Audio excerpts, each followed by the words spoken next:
खाटू श्याम जी कथा।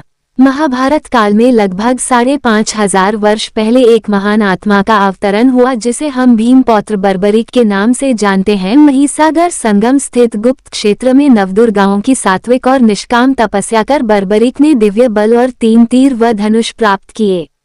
कुछ वर्ष उपरांत कुरुक्षेत्र में उपलब्ध नामक स्थान पर युद्ध के लिए कौरव और पांडवों की सेनाएं एकत्रित हुई। युद्ध का शंखनाद होने ही वाला था कि यह वृतांत बर्बरीक को ज्ञात हुआ और उन्होंने माता का आशीर्वाद ले युद्धभूमि की तरफ प्रस्थान किया। उनका इरादा था कि युद्ध में जो भी हारेगा उसकी सहायता करूंगा। भगवान श्री कृष्ण को जब यह वृतांत ज्ञात हुआ तो उन्होंने सोचा कि ऐसी स्थिति में युद्ध कभी समाप्त नहीं होने वाला। अतः उन्होंने ब्राह्मण का वेश धारण कर बर्बरीक का मार्ग रोककर उनसे पूछा कि आप कहाँ प्रस्थान कर रहे हैं। बर्बरीक ने अपना ध्येय बताया कि वो कुरुक्षेत्र जाकर अपना कर्तव्य निर्वाह करेंगे और इस पर ब्राह्मण रूप में श्री कृष्ण ने उन्हें अपना कौशल दिखाने को कहा।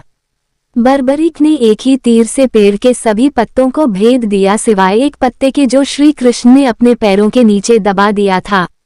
बर्बरीक ने ब्राह्मण रूपी श्री कृष्ण से प्रार्थना की कि वह अपना पैर पत्ते के ऊपर से हटाए वरन आपका पैर घायल हो सकता है।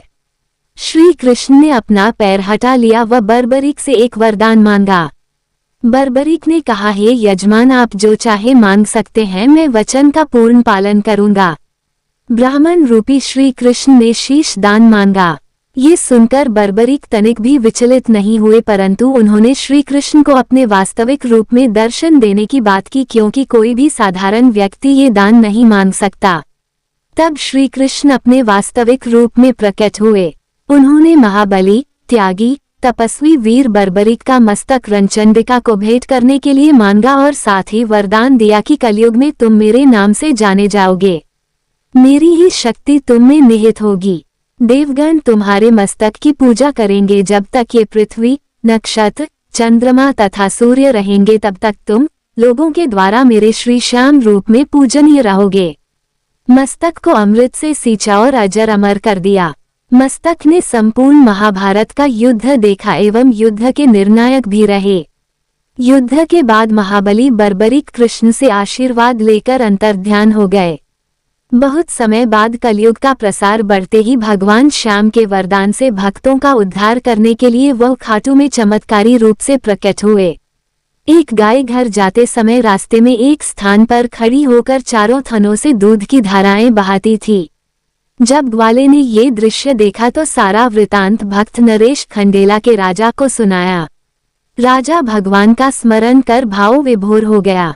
स्वप्न में भगवान श्री श्यामदेव ने प्रकट होकर कहा, मैं श्यामदेव हूँ। जिस स्थान पर गाय के थन से दूध निकलता है वहाँ मेरा शालिग्राम शिलारूप विग्रह है। खुदाई करके विधि विधान से प्रतिष्ठित करवा दो। मेरे इस शिला विग्रह को पूजने जो खाटू आएंगे उनका सब प्रकार से कल्याण होगा। खुदाई से प्राप्त शिलारूप विग्रह को विधिवत शास्त्रों के अनुसार प्रतिष्ठित कराया गया। चौहान राजपूतों में नर्बदार कंवर हुई है जिन्होंने इस विग्रह को आतताइयों के विध्वंस से बचाने हेतु झोपड़ी में रखा एवं सेवा पूजा की। औरंगजेब के शासनकाल में पुराने मंदिर का विध्वंस हो गया तथा उसके बाद जहां भगवान श्री श्यामदेव का विग्रह प्रतिष्ठित किया गया वह आज भी विद्यमान है, जहां देश के सभी कोनों से श्याम प्रेमी पूजा अर्चना एवं दर्शनार्थ आते हैं। अब नर्मदा कंवर के खानदान के ही चौहान राजपूत पुजारी हैं। जय श्री श्याम।